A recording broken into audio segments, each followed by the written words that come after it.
Bismillahirrahmanirrahim.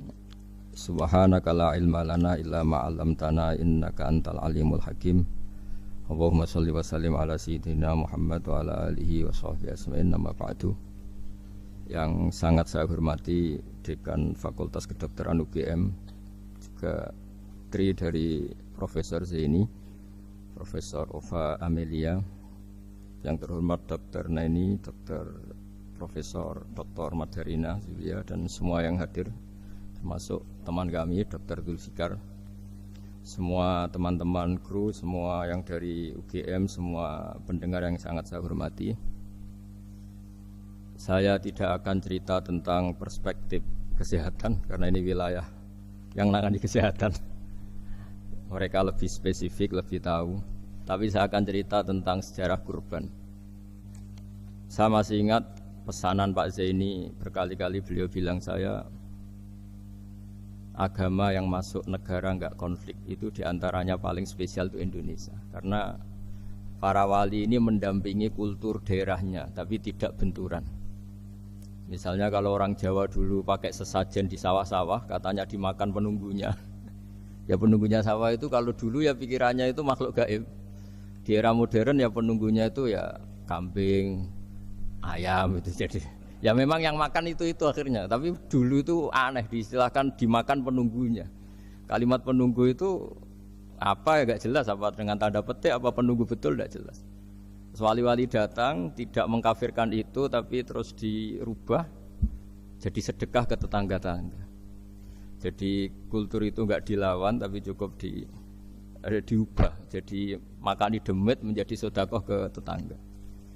Nah, cerita kurban juga seperti itu. Dulu tokoh-tokoh Quraisy, penunggu Ka'bah, itu dulu sudah ndak tauhid, sudah musyrik kalau dalam bahasa agama. Itu di mana-mana termasuk kebutuhan pokok manusia itu kalau kumpul-kumpul itu makan-makan. Itu mulai dulu. Terus korbannya itu ya pasti perempuan mulai dulu. Jadi hanya bagian masak, boleh makan nanti ngenteni luwian itu, ngenteni bekas-bekasnya. Sehingga yang nyortir Abu Jahal CS itu. Jadi yang kurban harus hewannya bagus, spesial, bahkan nggak boleh dikawinkan. Hewan yang mau dikorbankan itu nggak boleh dikawinkan, nggak boleh pernah dikendarai, nggak boleh pernah dipakai bajak sawah dan sebagainya. Semuanya serba spesial. Nanti dikorbankan di Ka'bah, yang dijual Ka'bah. Nah pertanyaannya, Ka'bah ini nggak pemakan daging, yang untung ya ketua-ketuanya ini. Karena Ka'bah tidak doyan daging. Dan itu ya di atas namakan Allah, ini demi taqarrub ila Allah, demi itu. Sehingga mereka bilang waqalu hadhihi an'amu wa harsun hijrul la yat'amuha illa man nasa'u bi za'mihim. Ini hewan kurban harus spesial dan yang berhak makan hanya orang-orang spesial, yaitu para penunggu Ka'bah, para sadanatul bait. Tapi karena mereka sudah tidak benar, tidak jujur, Islam mau merubah tradisi itu. Tapi kalau tradisi itu dirubah, maka Islam akan terkenal pelit, karena dari acara makan-makan menjadi tidak ada makan-makan. Jadi kadang kebenaran itu harus diganti dengan sesuatu yang tidak ekstrim, karena tadi dari acara makan-makan menjadi sama sekali nggak makan-makan. Maka terus diganti oleh Islam dengan kalimat udhiyah, dengan kata kurban. Nah, kenapa itu harus terjadi? Karena kurban itu sebetulnya syariatnya Nabi Ibrahim, di mana orang Mekah itu memang turunan Nabi Ibrahim, sehingga sisa-sisa makan-makannya masih. Cuma mulai ada melenceng, ada sesajen, ada khurafat, ada bid'ah. Kemudian itu mulai masalah. Terus Rasulullah Muhammad SAW datang ingin benahi itu. Tapi yang dibenahi adalah menghilangkan kemusyrikannya, bukan makan-makannya. Akhirnya diganti oleh udhiyah. Nah, kenapa ada kurban? Kalau dalam banyak literatur, Nabi Ibrahim alaihissalam itu nabi yang paling, dengan tanda kutip, mengklaim kalau beliau itu orang paling sayang kepada Allah, paling dekat kepada Allah. Enggak ada yang dicintai selain Allah. Beliau memaklumatkan itu baik secara lisan maupun di gemuruh hatinya, di bisikan hatinya, di detak jantungnya, pikirannya seperti itu. Pas itu beliau belum punya putra karena beliau termasuk lambat punya anak. Suatu saat ditakdir punya putra, yaitu Ismail. Pas seneng-senengnya jalan, pas seneng-senengnya punya anak, sama Allah disuruh nyembelih. Anak kamu harus kamu sembelih. Ibrahim kaget. Kenapa ya Allah? Kamu adalah orang yang sering ngomong bahwa yang paling kamu cintai saya. Tapi setelah ada anak kamu, kayaknya enggak. Protes Nabi Ibrahim, Pak. Yang benar Gusti, iya harus anak kamu. Karena beliau kadung janji, kadung komitmen yang paling dicintai Allah, tidak ada yang lain. Saya akan mencintai engkau ya Allah meskipun harus korbankan anak saya. Sehingga cerita terus disyariatkannya kurban itu. Ketika Nabi Ibrahim berkomitmen melaksanakan perintah itu, Ismail juga mau nurut, bersama Allah diganti oleh hewan kurban yang bernama kambing. Sehingga versi cerita itu bahwa Allah akan maklumi ketika orang mencintai Allah secara serius, bersamaan dengan itu orang juga mencintai anaknya dengan proporsi masing-masing. Itu di khazanah-khazanah yang saya baca. Versi kedua, tapi ini nanti nggak perlu dipertanyakan. Nanti kalau UGM tanya itu versi yang paling baik, yang paling benar gimana? Yang tanya juga bid'ah, yang jawab juga bid'ah nanti. Karena itu wilayah yang kadung terjadi. Jadi kalau dalam ilmu hadis itu, kalau kadung terjadi, mbok kamu unggulkan yang mana, tetap saja yang terjadi hanya satu, mau sekelewat. Beda dengan istihad solusi. Karena mau terjadi ya kita uji coba. Kalau nggak cocok yang A ya cocok alternatif B, alternatif C. Kalau sudah kelewat, mau gimana? Kalau salah ya salah aja kan. Versi kedua begini, semoga versi kedua ini yang benar. Kalau ini benar, keren. Nabi Ibrahim itu memaklumatkan diri. Kalau dalam bahasa Arab itu iddia itu mengklaim bahwa dia adalah orang yang paling sayang terhadap makhluk Allah, semua hamba Allah. Terus beliau diterbangkan ke langit. Ya karena UGM ini lembaga akademik, nanti saya baca teksnya. Kalau bahasa Arabnya itu takbirnya. Diterbangkan ke langit, ke alam malakut. Ya tidak usah ditanyakan, saya terbang gimana, nanti ribet nanti itu. Setelah diterbangkan di langit, wa kadzalika nuri Ibrahim malakutas samawati wal ardh, diperkenalkan alam langit, terus dipertontonkan. Itu ada sekian hamba Allah yang nyabu, yang ngefly, yang dugem, pokoknya yang maksiat-maksiat itu. Ibrahim ditanya sama Allah, gimana itu mereka menurut kamu? Damirhum, habisi saja Allah. Mereka makan rezekimu, hidup di bumimu, tapi mereka tidak mengindahkan engkau. Matikan saja. Sama Allah diturutin. Jalan-jalan lagi sampai 3 kali peristiwa tempat-tempat maksiat itu dihabisin sama Nabi Ibrahim. Beliau minta sama Allah supaya itu dihabisin. Singkat cerita, terus beliau diturunkan sama Allah. Setelah diturunkan, ya Allah tidak jawab, tidak apa. Allah itu punya sunnah, punya tradisi. Dengan nabinya itu tidak jawab. Suatu saat Nabi Ibrahim disuruh bunuh anaknya, disuruh nyembelih. Protes kan? Huwa samratu fuadi. Ini kekasih saya, putra saya. Kenapa engkau nyuruh membunuh? Terus kata Allah, kamu tidak ingat di malam kamu saya mi'rajkan melihat hamba-hambaku, dan itu yang bikin aku, dan saya cinta sama mereka yang bikin saya. Kamu enak saja minta dibunuh. Sengkerian gantian saya yang minta, kamu tidak nurutin gitu. Kamu pas minta saya tidak tak pikir, langsung tak turutin. Kenapa saya yang sekarang minta kamu mikir gitu. Tapi huwa samratu fuadi, itu buah hati saya. Lah memangnya makhluk-makhluk itu makhluk siapa? Saya yang bikin. Kamu enak saja nyuruh bunuh. Nah semenjak itu jadi kearifan kita. Makanya Mbak Ova ini kalau guyonan di dunia kiai, kalau ada majikan bentak pembantunya yang salah meletakkan piring atau gelas, pasti cara berpikir mesti pembantunya ada cantik. Karena kalau salah tok kok dia cantik, itu mesti mikir. Enggak bisa orang bentak orang cantik gitu. Jadi sama, misalnya saya janjian sama Gus Fikar. Janjian, Gus datang hari Senin gini-gini, ternyata beliau enggak datang. Kalau saya enggak punya utang, enggak atasan saya pasti marah. Sudah janji kok gini-gini. Saya bisa marah itu sebetulnya sebabnya itu 2. Saya kecewa dan dia enggak punya jasa. Tapi yang diomongkan hanya, wah semua kamu khulful wa'di apa? Enggak tepat. Coba kalau ini atasan saya jadi dosen karena beliau misalnya. Saya punya utang beliau. Mbok nyulayani janji apa kan? Nggih mboten napa-napa kan. Sama. Ada majikan mencintai pembantunya karena sangat cantik, mana ada mencahno piring. Omahe dirubahno itu ndak apa-apa gitu kan gitu. Sama. Makanya ada guyonan di dunia kiai itu, ada anak perempuan kan enggak lazim ya, perempuan pakai GL Pro kalau dulu, mungkin sekarang pakai Ninja, pakai celana jin. Sopo iku wong luput suwo itu? Siapa itu perempuan kok gitu? Niku ponakane jenengan, Mbah. Astagfirullah, muga-muga pangeran nyepuro. Jadi langsung rubah dari maksudkan menjadi ndak karena keluarga. Nah, jangan-jangan kebencian kita pada maksiat itu oke, kita wajib benci maksiat, tapi tetap ada catatannya. Plus yang maksiat itu tidak orang yang terkait dengan kita. Coba kalau yang maksiat itu orang yang terkait dengan kita, itu anak kita, ponakan kita, mungkin istri kita, paling mintanya ya Allah ampuni. Sama-sama maksiat, yang satu minta dihabisin, yang satu kita minta diampuni. Fair gak kita sebagai manusia? Tidak fair. Tidak fair. Nah, iya gak fair ya? Apa ya fair? Mikir. Makanya kalau ada guyonan, ya itu tadi. Ada supir salah dimarahin, pasti supir ini belum pegang rahasia.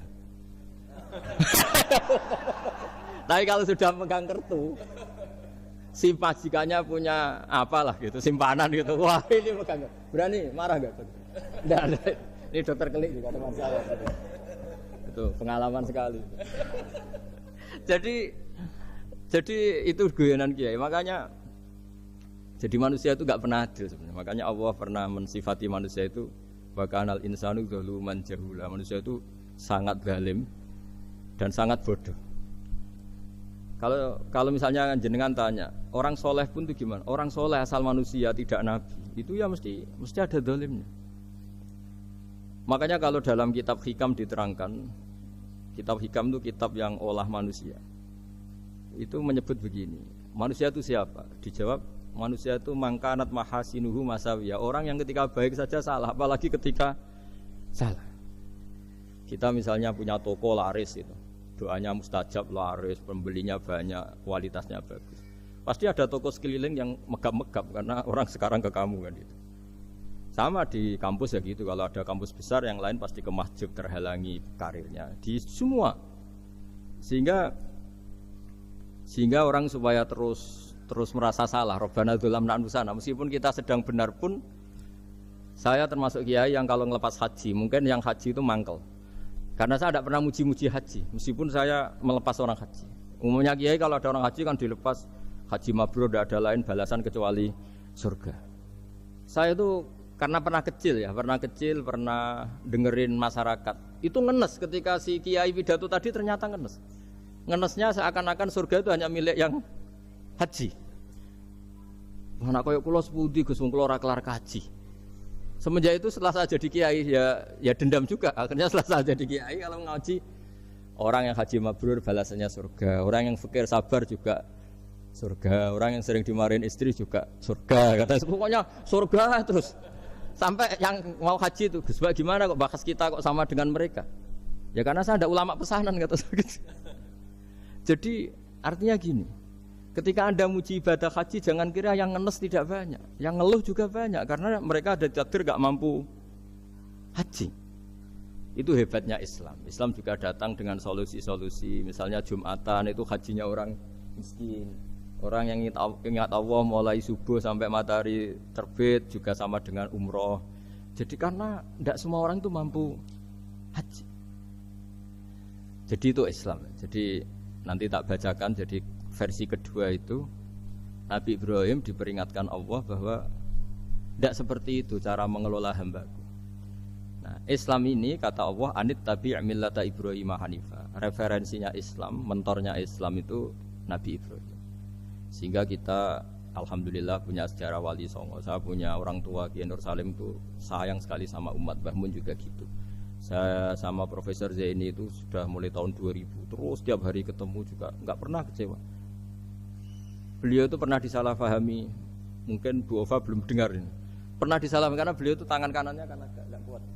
Jadi kalau ngambil papa itu pakai tangan kiri. Itu pernah disalahpahami ya, mungkin orang hasud karena tidak mengkonfirmasi langsung mengklaim beliau itu kiai profesor kalau apa-apa pakai tangan kiri. Kira-kira pertanyaan sunnah Rasulnya mana kan gitu. Beliau itu ya hanya corong Jawa itu berambang, agak nangis tapi tidak sampai keluar air mata tapi berambang. Terus beliau bilang gini ke saya. Seharusnya gimana Mas Pak? Ya kalau Pak Zaini ingin jadi wali ya tidak usah menjelaskan. Kalau Pak Zaini ingin menjelaskan berarti ingin diakui makhluk. Tapi kalau nggak dijelaskan mereka salah paham terus. Tapi cepat jadi wali karena sudah mulai mengabaikan apa kata mereka. Tapi kalau menjelaskan ya enggak, ya lama jadi walinya. Tapi bagusnya orang nggak salah paham. Pak ini tertawa-tawa. Jadi wali apa enggak? Jadi saya tuh lama sekali sekamar dengan beliau ada di Badan Wakaf ya Mas Fajar ya. Badan Wakaf yang atas itu kan dulu tempatnya Pak Rektor kan kosong. Nah, itu kita tempati sama Pak Zaini bertahun-tahun tiap hari diskusi. Dan nggak pernah ceritanya beliau itu penting. Karena seneng guyon, memang khasnya ulama itu seneng guyon. Kemarin saya ketemu Pak Kures, beliau cerita, saya ini punya idola Gus Pak. Kalau manggil saya Gus kadang ya Pak. Dulu beliau doktor filsafat, lama-lama jadi Syekhul Azhar. Itu kalau ke kuliah pakai bis, ya. kata Pak Kures pakai bis. Suatu saat di Al Azhar itu kan beda dengan di yang lain ya, agak-agak modern. Si gurunya ini, beliau itu karena banyak yang berdiri, beliau duduk ada perempuan berdiri, terus yang lelakinya berdiri, terus jatah duduknya dikasihkan perempuan. Perempuannya itu pakai pakaian yang agak minim, agak seksi lah, agak minim. Terus si Syekhul Azhar tadi saat itu belum Syekhul Azhar, punya 2 permen.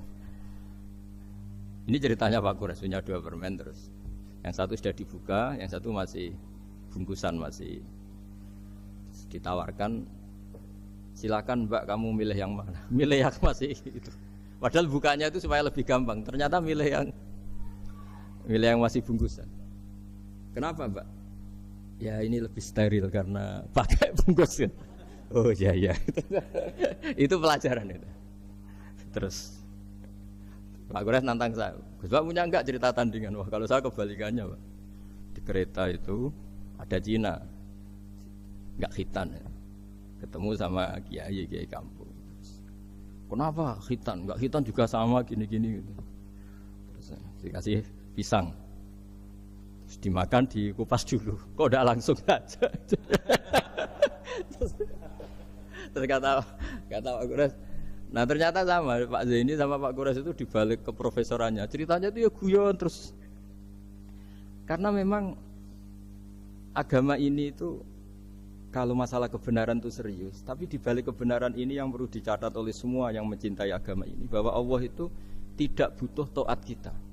Dan Allah tidak akan gagal sebagai Tuhan karena maksiat kita. La tanfa'uhu ta'atuhum wa la tadurruhu maksiatuhum. Allah tidak akan ngefek ketika semua orang taat ya gak ngefek, semua orang maksiat juga gak ngefek.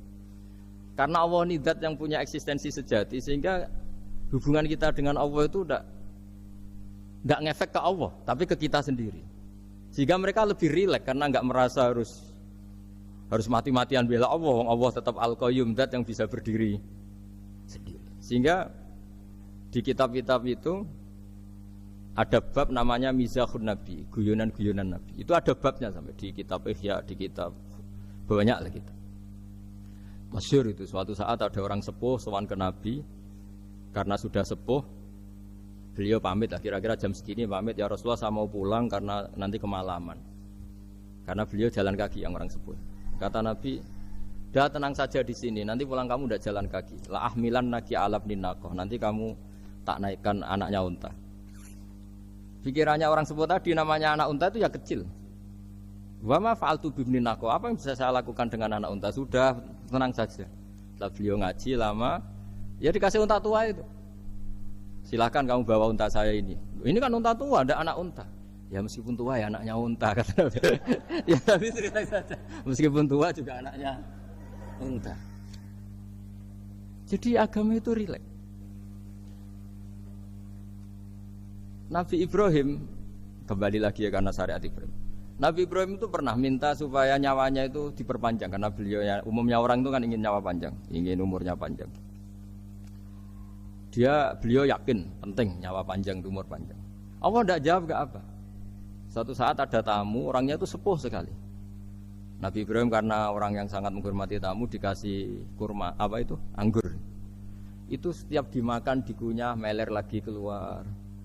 Karena sudah sepuh, nggak ada giginya, dikunyah keluar lagi. Itu jawabnya Nabi Ibrahim, ya Allah, masuk lagi ke kamar, sholat lagi, mengcancel doa panjang umur.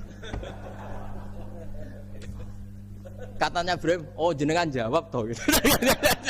Artinya kalau ingin tua sekali ya nasib kamu kayak itu gitu.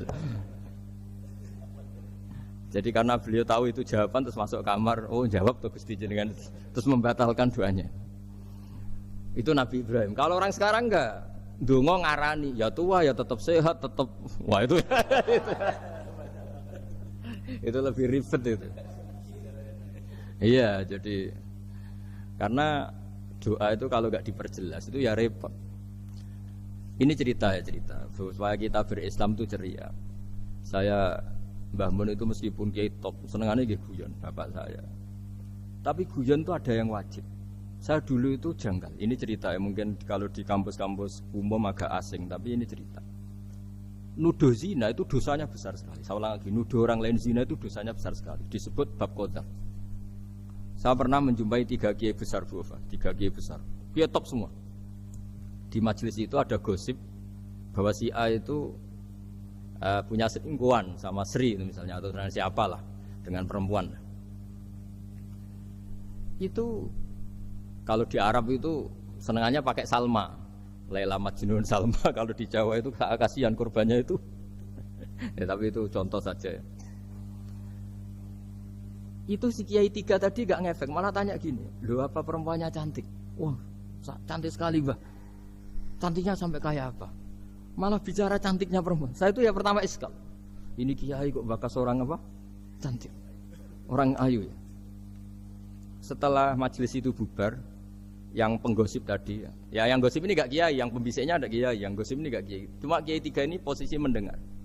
Tapi malah tanya cantiknya tadi. Singkat cerita setelah orang itu pulang bilang gini, Gus. Itu kalau saya bilang iya dengan gosip itu, saya ikut qadzaf, saya ikut menuduh orang lain zina. Itu dosa besar. Selain itu saya kiai, kalau saya bilang iya dianggap membenarkan. Maka untuk mengalihkan enggak bicara nuduh, jadi guyon tadi. Jadi guyonnya itu karena kalau kita tadi bilang iya artinya mengiyakan. Dan itu artinya qadzaf, punya dosa besar karena nuduh orang lain zina. Diperparah dia kayak besar kan orang menjadi percaya karena yang ngomong bukan penggosip lagi tapi ya. Maka dialihkan tadi. Loh, ayo nucung. Gitu. Sampai segitunya kearifan. Sehingga dulu ketika Ma'is itu seorang sahabat yang pernah salah besar. Itu Nabi ketika beliau ada gosip salah gitu ya, Nabi masih jangan-jangan kamu hanya mimpi, Cung. Jangan-jangan kamu hanya megang tapi tidak sampai zina. Sampai terakhir Nabi tanya, "Afi aklika syai'un?" Jangan-jangan otak kamu itu sudah agak error. Saking tidak inginnya Nabi mempercayai hal-hal seperti itu. Nah, problem kita di zaman sekarang justru kadang nyari-nyari supaya tahu buktinya. Yang dulu para orang soleh menghindari bukti itu supaya enggak suudzon. Sekarang orang mencari-cari bukti. Padahal itu dilarang, wala tajassasu, orang enggak boleh mencari-cari kesalahan orang lain. Nah, itu kearifan yang saya dapatkan dari Bapak, dari Mbah Mun, dari Pak Zaini, dari Pak Gures. Mereka orang-orang yang luar biasa menghindari ngomong penting. Sekarang itu orang banyak yang sering ngomong penting. Sebenarnya itu malah salah. Karena kalau ngomong penting itu vonis terhadap orang lain. Tapi kalau kamu rileks, tidak. Nabi dulu itu rileks sekali. Ketika beliau ngaji gini, terus ada pemuda lewat bawa cangkul mengabaikan pengajian Rasulullah. Banyak sahabat bilang, celaka orang itu ada Nabi ngaji kok tidak ikut. Jawabannya Nabi unik. Jangan-jangan dia punya keluarga yang harus kerja, dan kalau harus kerja untuk nafkah keluarganya itu juga ibadah. Itu ya sunnah saya. Jadi Nabi rileks saja, tidak tersinggung, tidak. Nah, kenapa kita butuh rileks? Karena kebenaran sekali dipaksakan itu jadinya benturan. Dan itu wali-wali Songo itu dulu sudah berpikir seperti itu. Sehingga Pak Zaini yang sering ngendikan sama saya, kita ini bisanya mengikuti Mas Bah, kalau manggil saya Mas, tidak bisa benturan. Sehingga tadi ada modifikasi dari sesajen menjadi sedekah, dari apa menjadi apa. Jadi tidak langsung benturan. Dan itu khazanahnya, bacaan-bacaannya banyak sekali. Termasuk peristiwa Udhiyah tadi. Jadi dulu kurban itu dipakai ajang orang-orang tokoh Quraisy supaya dapat daging yang bagus di atas namakan Ka'bah. Jadi agama ini dijual mulai dulu. Kuno agama ini dijual. Dan agama mulai dulu ya prospek. Ka'bah itu bisa menyedot wisatawan berapa, wisata religi. Sehingga dulu ada Ka'bah tandingan, perhitungannya juga ekonomi. Jadi mulai dulu itu ya sudah seperti itu, mau apa Mang Allah bikin dunia seperti ini. Jadi dulu mulai dulu agama itu ya sampai orang Yahudi gak mau iman sama Nabi ya pikirannya sederhana, kalau saya tokoh banyak yang sowan, banyak yang ngasih-ngasih. Kalau saya ikut Muhammad, saya anak buah yang ngasih saya siapa? Jadi perhitungannya juga ekonomi. Jadi ketika Abraha mau bikin Ka'bah tandingan, itu perhitungannya juga ekonomi. Jadi ribet kan memang kalau manusia itu sudah ribet. Tapi Islam ini datang bukan untuk itu, tapi memaklumi itu. Itu hebatnya Nabi Ibrahim. Ketika beliau berdoa, ya Allah, keluarga kami saya tempatkan di Mekah. Rabbana liyuqimus sholata faj'al af'idatam minan nasi tahwi ilaihim warzuqhum minas samarat. Cuma menurut Islam dibalik, ya Allah, kita ini ingin anak-anak kami ini bersujud kepada Engkau, ingin anak-anak kami ini melakukan sholat. Tapi mereka ini manusia yang untuk ketahanan hidupnya butuh makan, butuh rizki, butuh ekonomi. Maka tolong ekonominya dijaga ya Allah. Jadi dibalik, demi sholat menjaga ekonomi. Jangan dengan demi ekonomi meninggalkan sholat. Jadi dibalik, jadi demi sholat menjaga ekonomi. Juga termasuk menjaga politik.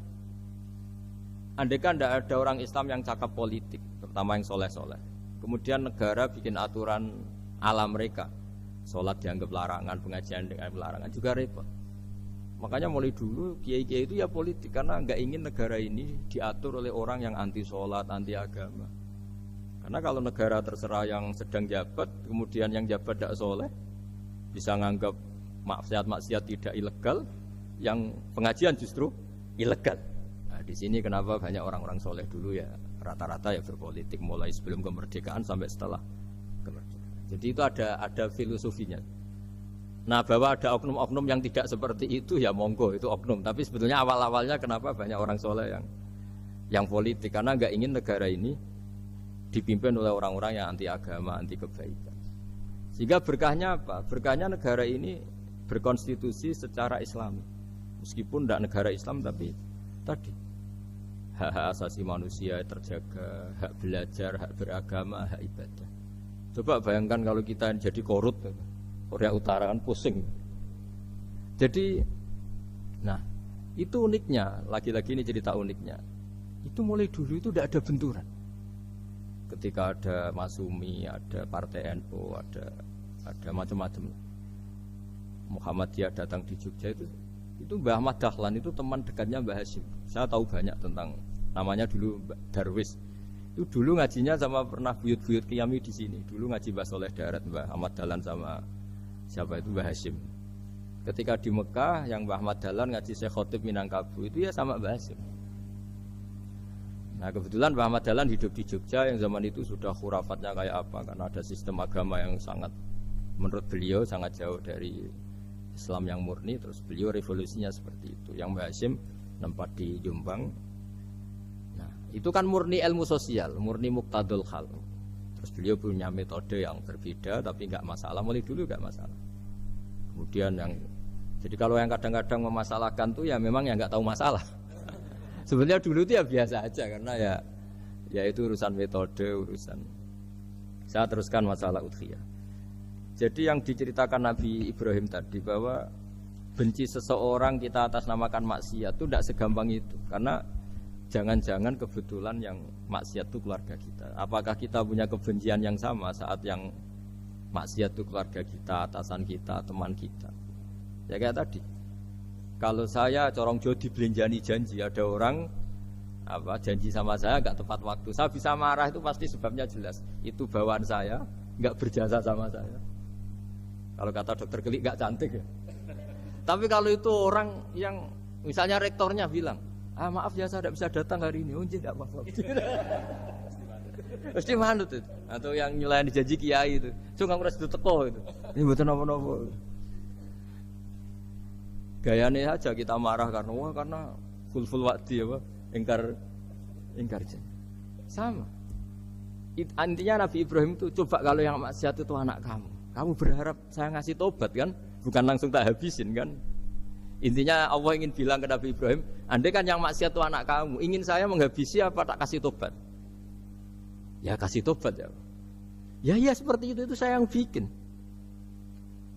Maka di Al Azhar sana kalau cerita orang-orang alim itu masyhur.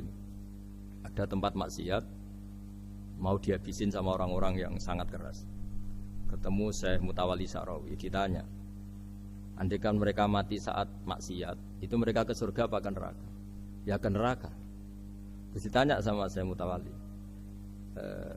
kalau mereka ke neraka, akan adzalika muradan Nabi? Apa seperti itu yang digadaki Nabi? Umatnya mati terus masuk neraka karena belum tobat? Tidak. Nabi inginnya mereka tobat dulu. Ya sudah, jangan dihabisi. Kamu berproses ikut mentobatkan mereka. Kebetulan ini mau mendengar. Jadi kita lunak, kita baik itu ya semuanya ingin la'allahum yarji'un, semoga mereka kembali, mereka tobat. Bukan lunak dengan arti mengakui maksiat itu satu kebaikan, itu yang bahaya.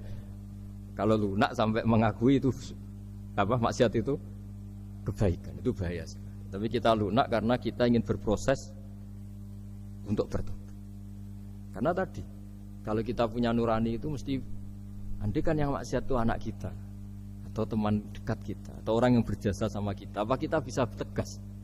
Kira-kira gimana? Bisa kamu tegas sama anak kandung? Berat. Ditantang minggat saja pusing. Ya makanya terus ini saya baca teks aslinya ya supaya mungkin sebagian yang punya kitabnya atau memang punya tradisi akademik supaya mendengar ini. Saya baca ini versi yang kedua ini di kitab Hikam. Kitab Hikam juga termasuk kitab pegangan para kiai, halaman 4 juz 2. Diredaksikan gini, waqat adzaballahu ta'ala, ini masih tentang kurban. Waqat adzaballahu ta'ala khalilahu Ibrahim fi ba'di mawatinihi al-azimah.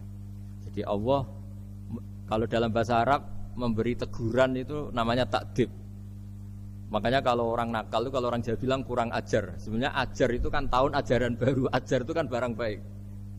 Ya kan disebut tahun ajaran baru. Pengajaran, ajar itu kan barang baik. Jadi kalau kurang ajar berarti kurang baik. Itu bahasa Arabnya orang yang kurang ajar perlu diajari. Itu kalau orang Arab bilang ditakdib. Diwarai toto kromo, diadabkan. Jadi belum punya adab diadabkan. Itu udah, tapi tentu Nabi Ibrahim nggak sampai kurang ajar. Ini kan cerita bahasa ya. Jadi kalau sebenarnya ajar itu udah buruk-buruk kurang ajar, berarti orang ini kurang pelajaran, kurang.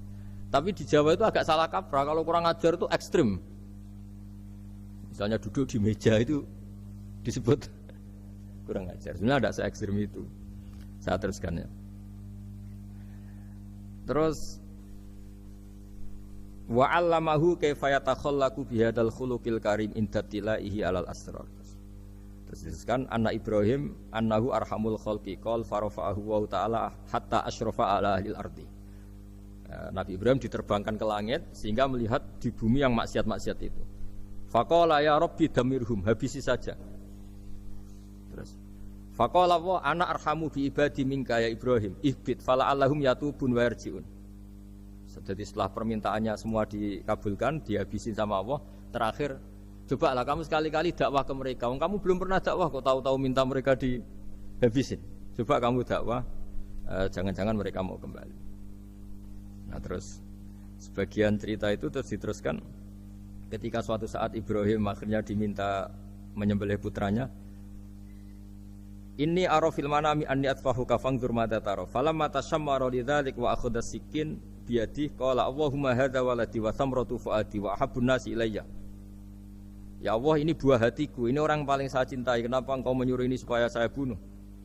Terus beliau dijawab sama Allah, ama ta'lamu anni rahimun bi ibadi kama anta syafiqun bi waladik fa idza sa'altani ihlaka abdi as'aluka dzabha waladik wahidan bi wahidin.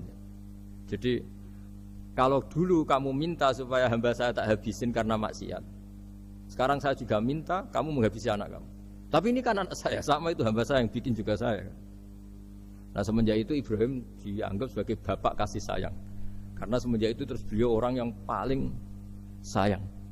Sampai ada 3 nabi yang menjadi metodenya Rasulullah SAW sebagai mentornya. Kalau Nabi Nuh melihat kemaksiatan langsung bilang, Rabbi la tadzar alal ardi minal kafirina dajjaro, habisi semua ya Allah. Tapi kalau Nabi Ibrahim apa? Faman tabi'ani fa innahu minni wa man asani fa innaka ghafurur rahim. Orang yang ikut saya ya karuan kelompok saya, dan yang sebelum ikut semoga engkau mengampuni. Tentu lewat proses dakwah, lewat proses. Nah, Wali Songo, kembali ke Wali Songo dan para guru-guru kita, itu seperti itu semua. Jadilah Islam yang di Indonesia, Islam rahmatan lil alamin, itu konstruksinya ya dari ilmu-ilmu seperti ini, bacaannya seperti ini. Karena ternyata kita tegas tadi ujung-ujungnya karena itu tidak cantik, tidak atasan kita, tidak berjasa sama kita. Kamu kalau ada supir telat, supir kok telat datang kantor gitu, pasti supir itu belum pegang rahasia. Setelah pegang rahasia tak jamin aman itu meskipun telat. Karena lebih ngeri pasti. Artinya manusia itu kayak apa ngeklaimnya tegas, disiplin, objektif. Kira-kira iya apa enggak? Enggak lah kayaknya ya. Ya pasti tadi. Nah itu yang makanya bapak saya kalau guyon sama saya itu, kan umumnya orang itu kalau di dunia kiai muji istiqomah. Istiqomah itu konsisten jadi imam masjid, konsisten jadi guru, jadi apa. Kalau bapak itu sering guyon ke saya, iku istiqomah apa mau digenti wong liya katanya. Artinya di balik istiqomah itu juga ada catatan lain. Jangan-jangan ambisi gak mau diganti orang lain. Jadi artinya manusia itu dalam benar saja ada unsur salahnya, apalagi pas salah gitu maksudnya. Nah ya pas benar saja ada unsur salahnya, apalagi pas salah. Itulah dengan sudut pandang seperti ini adalah orang terus gak gampang menghakimi orang lain. Karena manusia yang baik adalah cukup dia merasa aibnya banyak, salahnya banyak, kemudian itu menyibukkan dia dari mencari-cari aibnya orang lain. Makanya kalau dalam cerita Ibrahim alaihissalam, karena kurban itu identik dengan syariatnya Nabi Ibrahim. Ini saya punya catatan yang kemarin tak baca juga di Jakarta. Itu suatu saat Nabi Ibrahim itu didatangin orang Majusi dulu. Orang Majusi itu ya tidak beragama. Singkat cerita Nabi Ibrahim itu terkenal kaya dan suka menghormati tamu. Dulu tamu itu sangat penting dihormati karena dulu gak ada warung, terus padang pasir. Kalau sekarang itu ya wajib dihormati tapi tidak wajib-wajib banget. Karena biasanya sudah marung di mana-mana. Sudah marung di mobilnya bawa apa? Bekal. Kalau dulu di padang pasir kalau tamu gak dihormati bisa mati betul. Kadang 2 hari perjalanan itu gak makan gak apa karena di padang pasir, warung gak ada, gak bisa ngopi-ngopi ya. Sehingga kalau menghormati tamu dulu itu pahalanya luar biasa ngasih makan itu. Kalau sekarang ya pahalanya biasa aja karena ya tamunya makannya ya biasa aja karena sudah kenyang duluan itu. Singkat cerita orang ini datang ke Ibrahim minta dikasih makan.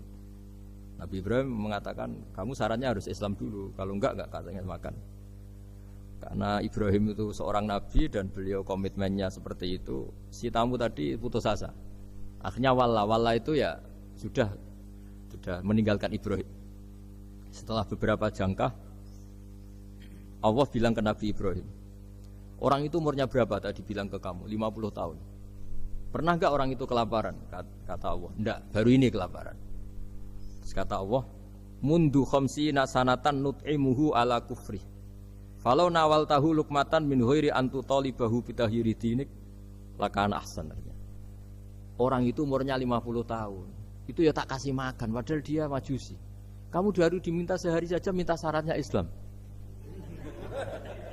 Terus itu ada di kitab apa Ar-Risalah Al-Qusairiyah di halaman 262. Jadi cuma dulu itu motifnya semuanya agama, bukan atas nama demokrasi atau kebebasan beragama. Karena dulu itu orang dulu itu kan saking sayangnya Allah, apa-apa konstitusinya ya perintah Allah. Dan ternyata perintah Allah seperti itu. Akhirnya dipanggil. Kemana ya Majusi ke sini tak kasih makan. Terus Majusinya kan kaget. Ada apa? Kenapa kamu rubah? Ditegur Tuhan. Iya, ditegur Tuhan.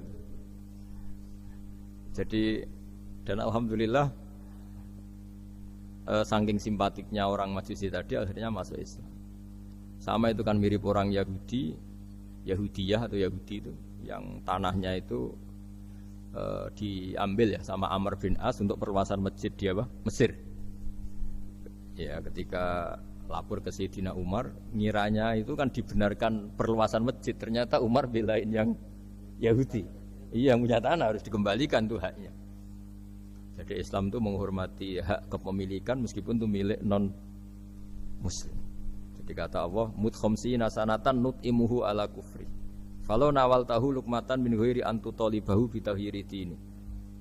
Bu dikasih makan aja, tidak usah nyuruh ganti agama. Wong saya saja yang Tuhan ngasih makan dia sudah 50 tahun tanpa syarat. Tanpa syarat. Ya jadi ini cerita ya Bu Ufa. Jadi kita mungkin kenangan saya dengan Bapak, Bu Ufa dengan Profesor saya ini kebetulan teman dekat sekali sama saya dan hampir tiap hari saya ketemu minimal 3 jam bertahun-tahun. Sampai kalau kehabisan cerita akhirnya cerita keluarganya karena kesuwen belajar kan akhirnya cerita keluarganya. Maksud saya tadi ini saya cerita ini barang baik ketika beliau pernah ditahan karena aktivis dulu. Itu pas mau lahirnya Bu Aufa, terus beliau berdoa mati-matian delalah dibebaskan.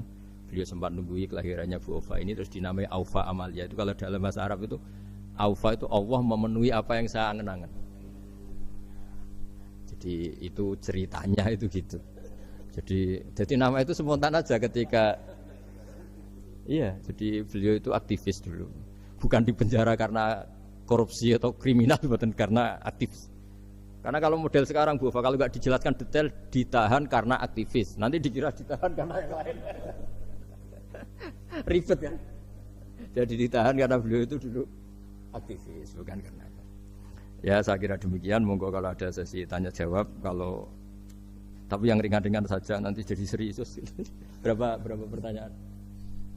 Apa waktunya pakai waktu? 10 menit ya? Ini pas. Iya, terima kasih Pak Gus Baha yang sudah menyampaikan cukup baik ya untuk pencerahan kita semua terkait dengan bagaimana kehidupan bermasyarakat dan bagaimana kita mensikapi salah benar, begitu juga terhadap orang-orang yang mungkin selama ini tidak kita duga, ternyata banyak hal-hal yang kita dapatkan pada sore hari ini. Saya yakin dari pemirsa atau dari Bapak Ibu yang hadir secara langsung maupun virtual ada hal-hal yang akan ditanyakan. Kita masih punya waktu cukup kurang lebih 1/4 jam. Oh, kelamaan ini. Kelamaan. Iya, Tadi 10 menit perjanjiannya. Iya. Tadi 10 menit. Iya. Pas ini. Kami persilakan dari yang hadir terlebih dahulu. Sudah sangat jelas berarti ini. Sudah pinter semua. Ya, ini ada pertanyaan. Yang pertama katanya, Assalamualaikum warahmatullahi wabarakatuh.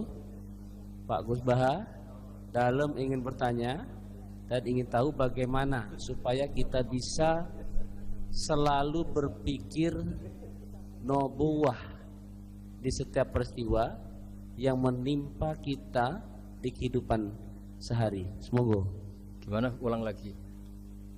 Dalam ingin bertanya dan ingin tahu bagaimana supaya kita bisa selalu berpikir nubuwah di setiap peristiwa yang menimpa kita di kehidupan sehari-hari. Begini ya, jadi andaikan kita baca banyak, setidaknya sering mau mendengar. Nah, hidup itu sangat baik, bukan sekedar baik, sangat baik. Misalnya kita sedang dapat nikmat, ya Islam menganjurkan syukur. Syukur itu ya dapat pahala. Kalau sedang banyak masalah seperti sekarang mungkin ada pandemi apa, Islam mengajarkan sabar, sabar itu juga pahala. Nanti kalau kita masih hidup yang rumat anak bojo ya ibadah. Nanti kalau mati karena penyakit mat'un atau ta'un juga syahid. Jadi Islam melihat hidup itu rileks. Karena ya memang rileks. Ketika ada orang miskin susah makan enak, itu kata ulama idamuhu alju. Kalau kamu ingin makan enak, Kata si miskin ya ingin. Gampang makan enak itu. Kamu sangat lapar, nanti semuanya juga enak. Jadi itu nubuah. Jadi Nabi itu resepnya kamu coba. Kalau sampean puasa melihat tempe itu sudah tertarik sekali. Tapi kalau kamu sudah habis makan melihat sate kurang enak, ini kurang enak karena saking memang sudah semuanya nafsu kan. Tapi sudah puasa semuanya enak. Jadi kalau ingin nubuah misalnya kita miskin itu ada fadilahnya orang miskin, keutamaan orang miskin. Itu malaikat ngauditnya bingung karena mau diaudit apanya nggak punya apa-apa kan. Jadi artinya barokahnya miskin kita hisabnya juga ringan, mau diaudit apanya nggak punya apa. Iya kan? Nah, yang orang kaya barokahnya kaya bisa amal, bisa ikut bantu masjid, bantu madrasah, bantu kebaikan. Nah, itu berpikir nubuah. Terus kedua terbiasakan yang agak unik, ini mungkin wilayah medis. Yang agak unik dalam Islam itu mimpi itu Bu Fayo, mimpi. Itu sama kenyataan itu tinggi mimpi derajatnya. Andai kan orang masih zaman orisinil, mimpi sama hidup nyata itu hebat mimpi. Karena begini, misalnya saya melihat ibu-ibu sama bapak-bapak melihat langsung seperti ini. Saya mesti berpikir nafsu. Kalau yang saya punya kepentingan ini tak anggap orang prospek, kalau yang enggak punya kepentingan enggak prospek. Pertanyaannya adalah orang yang saya anggap prospek bisa membantu saya ternyata jenisnya kikir. Yang tak anggap tidak prospek ternyata jenisnya dermawan. Kita kan sebenarnya nggak tahu. Lalu pertanyaannya, pandangan kita terhadap orang lain itu berdasar fakta apa berdasar harapan? Berdasar harapan. Tapi kita ngeklaim seakan-akan itu fakta. Nah, beda dengan mimpi. Asal tidurnya benar loh ya, tidak muakan buku banyak terus ngorok tidur itu. Tidurnya benar misalnya kita posisi normal, wudu, setelah wudu baca ayat kursi terus tidur kayak posisi orang meninggal ya, mujur utara ya, pokoknya kayak orang meninggal itu. Ya utara dan selatan terus menghadap kiblat. Itu kalau mimpi itu ada alamat-alamat yang lebih orisinal daripada kehidupan nyata. Ini contoh akal. Nah, artinya gini, makanya Nabi pernah ngendikan mimpi itu bagian dari 46 dari bagian kenabian. Itu jumlahnya 46%. Tapi ya tidur yang seperti tadi. Artinya gini, sarana kita bisa mendeteksi alam gaib, kalau boleh dibahasakan alam gaib, itu sebenarnya orang Islam itu masih punya sarana satu, yaitu mimpi. Karena dengan mimpi ini semua organ kita, semua sistem kita itu kayak off. Setidaknya sistem keinginan kita. Yang ada adalah pemberian gitu, cara berpikir agama lah ya. Saya tidak tahu kalau cara berpikir media. Jadi kalau orang tidur, itu sistem keinginannya dia kan habis, hilang. Yang ada keinginan Allah. Jadi dia posisi diberi. Tapi kalau kita terjaga gini, melihat orang lain, wah ini prospek, ini enggak. Padahal faktanya orang ini yang kita sebut prospek ternyata antipati sama kita atau enggak keinginan nolong kita. Yang kita bilang enggak prospek justru orang yang di hatinya ingin menolong kita. Kan enggak pernah tahu gitu. Makanya banyak orang salah pilih kan di situ. Karena bagaimana orang lain kamu vonis atau kamu hakimi, kamu statuskan sesuai keinginan kamu. Kalau mimpi kan enggak bisa. Nah sehingga kalau dalam penelitian Bu, kenapa Nabi itu, mimpinya Nabi itu wahyu. Ya kan kalau dalam agama kan mimpinya Nabi itu wahyu. Karena tidurnya normal gitu. Normal artinya kelas A tadi lah. Makanya banyak orang awam pun yang wah sing tak sakseni persis mimpiku, yang saya saksikan persis mimpi saya. Orang awam saja ngalami apalagi yang Nabi. Nah, artinya untuk mendeteksi nubuah selain tadi ya, kita kan seperti yang saya ceritakan berkali-kali. Kalau ingin nubuah itu sebenarnya gampang. Maksudnya bermental nubuah. Kalau saya sekarang hidup, ya anggap saja bisa melakukan kebaikan lagi. Kalau sekarang saya mati atau akan mati, anggap saja mati itu mengakhiri semua potensi keburukan Anda. Sekarang mungkin kita ada zina, ada korupsi, ada maling. Tapi siapa yang bisa menjamin bahwa kita tidak akan maksiat di masa depan? Dengan mati, potensi itu hilang. Makanya Nabi melihat mati itu ya sederhana. Wa tawaffani idza kanatil wafat khairan li. Ya Allah, hidupkan kami ketika hidup kami menambah kebaikan. Matikan kami jika mati itu mengakhiri kejahatan. Jadi Allah maj'alil hayata ziyadatan li fi kulli khairin wal mauta rohatan li min kulli syarrin. Ya Allah, ketika saya hidup, dianggap saja ini potensi menambah kebaikan. Kalau saya mati, dianggap mawon mengakhiri semua kejahatan. Sehingga ya mati itu pasti baik. Makanya kalau ada koruptor, ada preman mati, kalau kiai-kiai saya baik ya, sampai orang-orang tidak ikhlas. Baik di mana orang penjahat gini? Padahal kiainya di hatinya ya baik, sekarang tidak penjahat lagi, sudah mati. Nah itu ada ilmunya sebenarnya, karena kematian itu punya sisi positif. Orang tidak bisa jahat lagi. Ya saya kira dulu. Oke, ini ada pertanyaan berikutnya, Pak Zaha. Ketika kita menyembelih sapi atau kurban yang kita kurbankan, kalau dilihat tampilan itu sehat ya, namun ketika disembelih itu ada beberapa bagian, misalnya hati, limpa itu terpesi cacing. Apakah yang sebagian terpesi ini membatalkan syarat kita kurban? Setelah itu apakah kita akan mengganti hewan atau bagaimana? Makasih.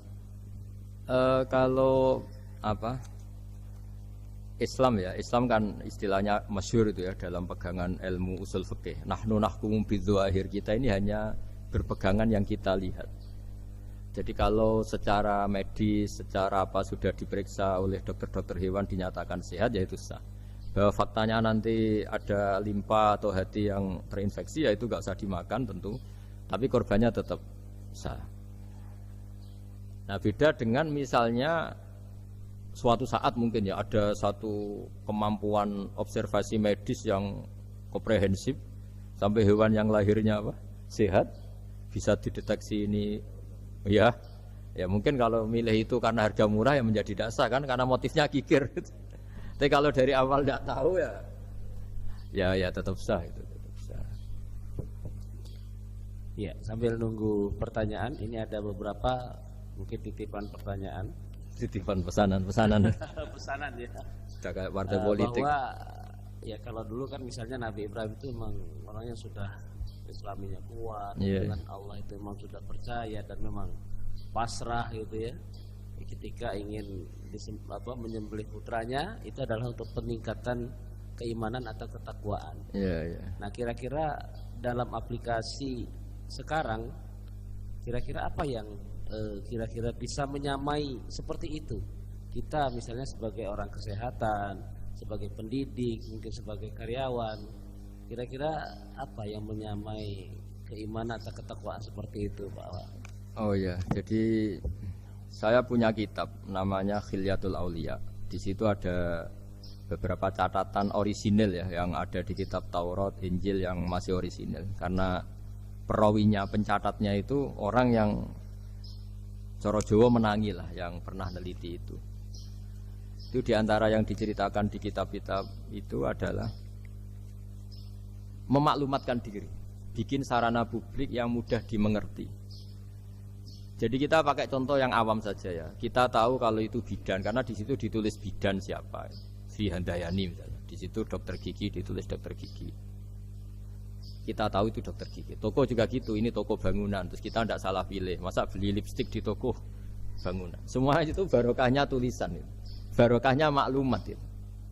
Nah, dulu yang dituhankan itu berhala. Berhala itu barang fisik muncul. Akhirnya nggak ada pilihan lain orang menyembah berhala karena itu yang dimunculkan. Sehingga agama ini syaratnya harus muncul. Yuzhirahu ala dini kulli. Agama ini harus muncul. Zuhur itu maknanya muncul, makanya dikatakan waktu sholat duhur karena di mana waktunya sangat jelas, karena maknanya duhur itu muncul.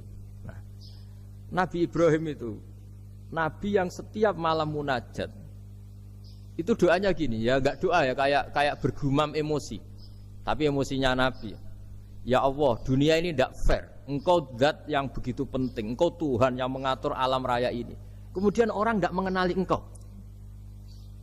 Coba betapa buruknya bangsa Indonesia kalau nggak tahu kalau presiden itu Pak Jokowi misalnya.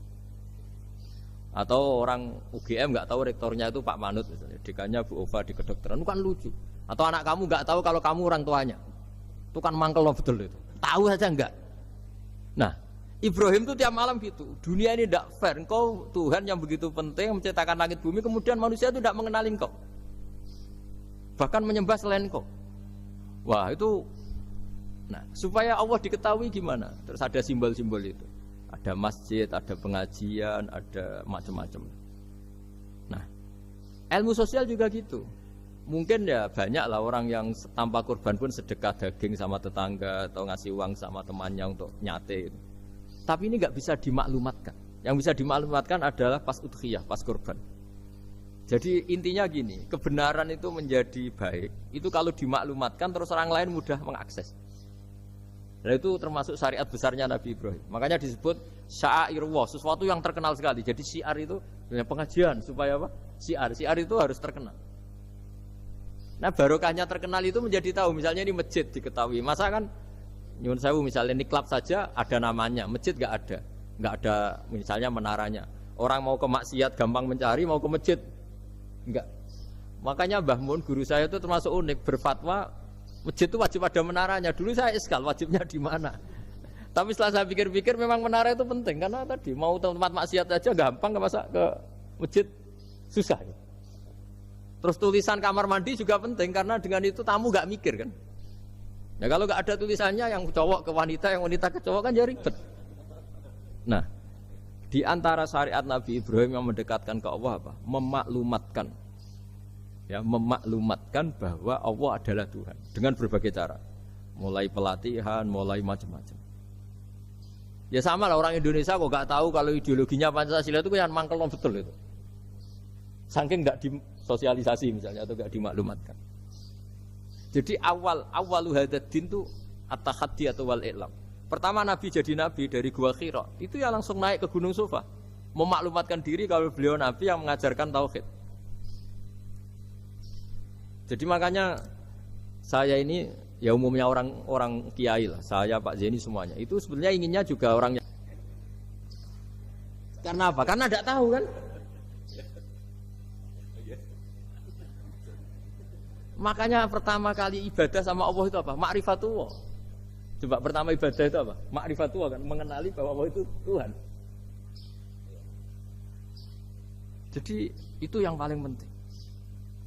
Kalau tidak tahu, misalnya di pondok saya ini terus dianggap Pak badi madu isinten dulu aku kiai deh cerita kan ngenyak uang. Jadi makanya Nabi Ibrahim itu mangkelnya kayak apa? Wong dunia ini milik Allah, kemudian orang-orang ini nggak tahu Allah itu siapa. Taunya makhluk kayak berhala, kayak apa yang malah dianggap Tuhan. Nah ya itu jadi kalau ingin dekat Allah dalam konteks modern ya maklumatkanlah kebenaran ini. Sampai kebenaran ini mudah diakses, mudah dipelajari, mudah dipahami karena tadi dimaklumatkan. Ya, saya kira demikian. Ini sudah. Oke, terima kasih. Masih ada? Oh ya, ini ada terakhir ya. Masih 1, 2, 3, 4. Wah, kalau gitu. Banyak ini ternyata. Ya, yang berikutnya dari Umi Zakiyah Malang. Assalamualaikum Pak Gus Baha. Berkaitan dengan langkah-langkah ibadah haji tentang apa yang dilakukan oleh Nabi Ibrahim, yaitu wukuf. Ya? Apakah betul saat yang di layarnya kok beda? Yang Umi Zakiyah.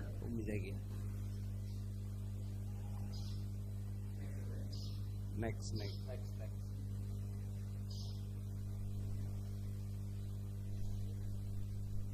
Firman terus. Iya. Ismi. Harus dibatasin kan. Oh iya. Iya nanti kita batasi. Kok nanti ya? Ini soalnya sangat menarik ini. Iya. Ini ada Dewi Ismi. Apakah benar? Ya ini. Apakah benar kisah penyembelihan Ismail itu dipalsukan? Nah, itu jawabnya gampang, nggak benar. Apa hubungan kurban dengan Idul Adha yang secara harfiah artinya perayaan atau merayakan waktu duha? Ya. Nah, monggo. Kalau cerita penyembelihan Ismail itu jelas benar ya karena ada di Al-Quran. Jadi yang jadi perdebatan mufassir itu apakah benar-benar Ibrahim itu sampai menyembelih, maksudnya sampai meletakkan pisau di leher, apa setelah berkomitmen mau menyembelih sudah dibatalkan Allah karena Allah menghormati apa? Komitmennya. Jadi Nah, tapi hampir semua ulama berpendapat memang ya sempat benar-benar sampai fisik Ibrahim meletakkan apa? Besok di lehernya, kemudian lam asir se'an misalnya tidak membekas sama sekali terus diganti itu. Jadi cerita itu populer sekali. Tapi yang penting adalah tadi cerita saya bahwa itu karena Ibrahim pernah mengklaim beliau cinta Allah itu enggak tertandingi oleh makhluk apapun. Terus diuji ketika punya anak, mencintai anaknya. Terus diuji dengan cara kalau kamu betul hanya mencintai saya, ya anak kamu sembelih gitu. Ternyata mau juga, berarti betul gitu. Tapi setelah betul ya sudah tetap normal lah tetap. Tapi tidak usah dipraktekkan nanti kalau. Terus kalau masalah udhiyah itu bukan kaitannya dilakukan waktu duha, ndak. Memang duha yudhi tadkhiyatan itu artinya ya menyembelih yang memang kebetulan waktunya setelah sholat. Nah, waktu sholat itu kemudian bisa dibahasa Arabkan waktu duha. Jadi ya memang saling terkait. Kalau bahasa Arab itu memang semuanya begitu. Jadi kalau orang yang perilakunya baik itu disebut Muhammad, orang yang terpuji. Sehingga Nabi Muhammad punya nama lain namanya Ahmadu, saya memuji Allah. Kan Hamidah Ahmadu, kalau ingsun Ahmadu saya memuji. Jadi kalau bahasa Arab memang itu bofa. Kalau bahasa Arab itu memang unik. Bahasa Arab itu semuanya itu merujuk kosakata. Makanya kalau Pak Quraisyab nulis tafsir itu mesti melibatkan kosakata. Kayak Rasul itu asli maknanya Rasul itu ya utus.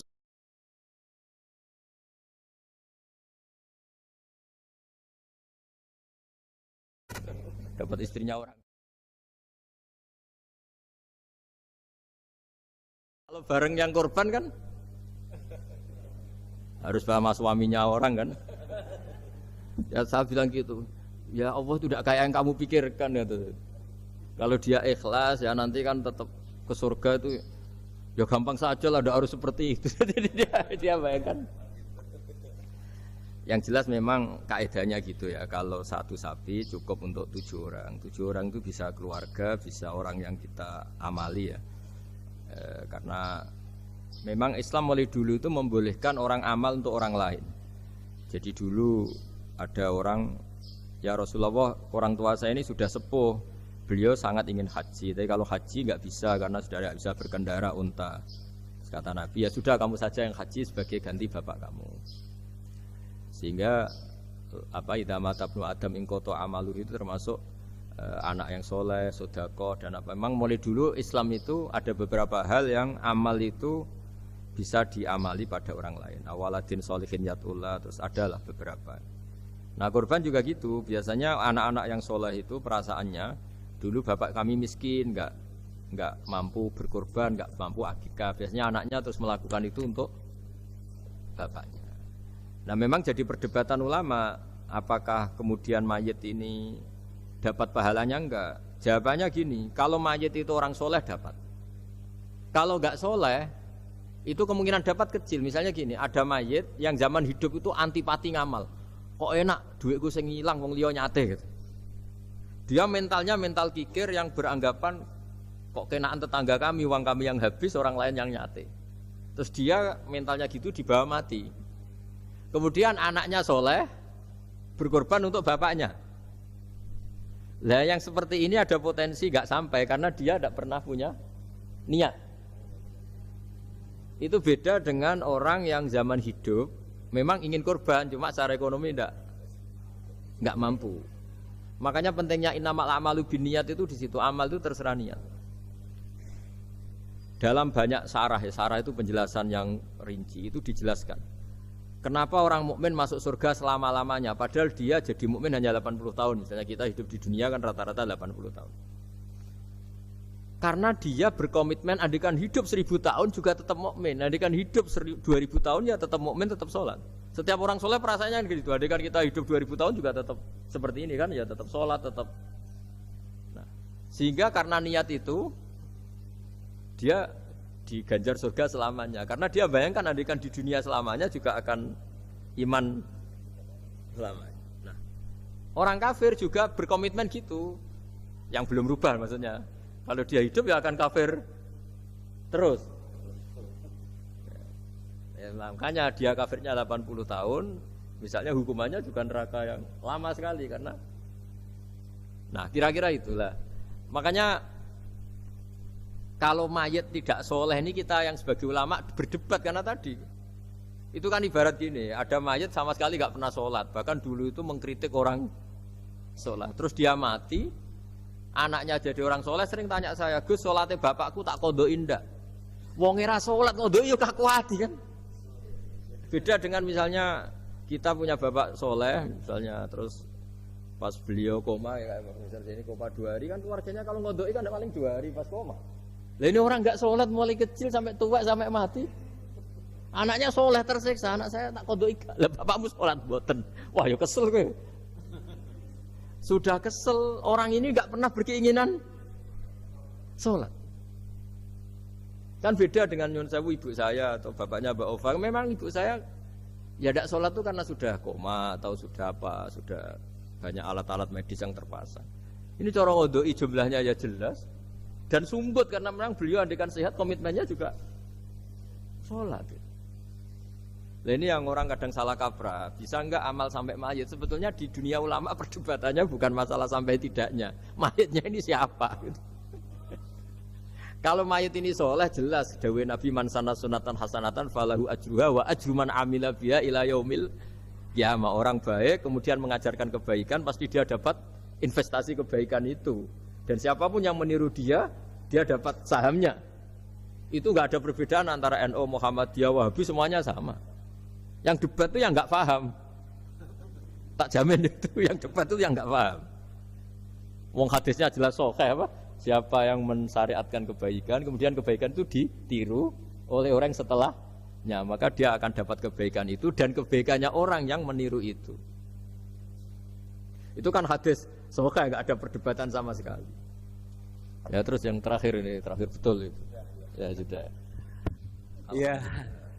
Kalau dituruti mungkin sampai Isya nanti ya nggak selesai nih, pertanyaannya masih cukup banyak. Ya, terima kasih atas pencerahannya. Mudah-mudahan kita bisa mengaplikasikan dalam kehidupan kita sehari-hari. Untuk berikutnya agar kita mendapatkan hidayah, petunjuk dari Allah dan lebih barokah, kita akan menutup doa. Sebelumnya saya sebagai moderator, apabila ada kekurangan, kekhilafan, saya mohon maaf yang sebesar-besarnya. Dan apabila ada kebenaran, itu betul-betul dari Allah Subhanahu wa Ta'ala. Untuk selanjutnya doa penutup kami persilahkan kepada Gus Baha untuk menutupnya. Bismillahirrahmanirrahim. Ahmaduka bi anna lakal hamda la ilaha illa anta al-hannanul mannan. Ya badi'as samawati wal ardi ya hayyu ya qayyum ya dzal jalali wal ikram. Anta rizquna ya wa husna tawakkika wa tahati. Wa sholli wa sallim ala nabiyyika Muhammad wa ala alihi wa sahbihi ajma'in. Wa maj'alna aminin salimin mu'afin min kulli bala'in fil akhirah. Waj'al ya Allah istima'ana hadha istima'an mubarakan ma'suman wa iftiraqana ba'da hadhihi iftiraqan mahfura. Innaka ala kulli syai'in qadir, innaka ala kulli syai'in qadir, innaka ala kulli syai'in qadir. Allahumma yassir wa la tu'assir wa ma yassir wa la tu'assir wa ma yassir wa la tu'assir. Fa inna taysira la asira 'alaika yassir wa anta ala ma tasha'u qadir. Rabbana atina fid dunya hasanah wa fil akhirati hasanah wa qina adzabannar. Sallallahu ala sayyidina Muhammad wa ala alihi wa sahbihi wa sallam.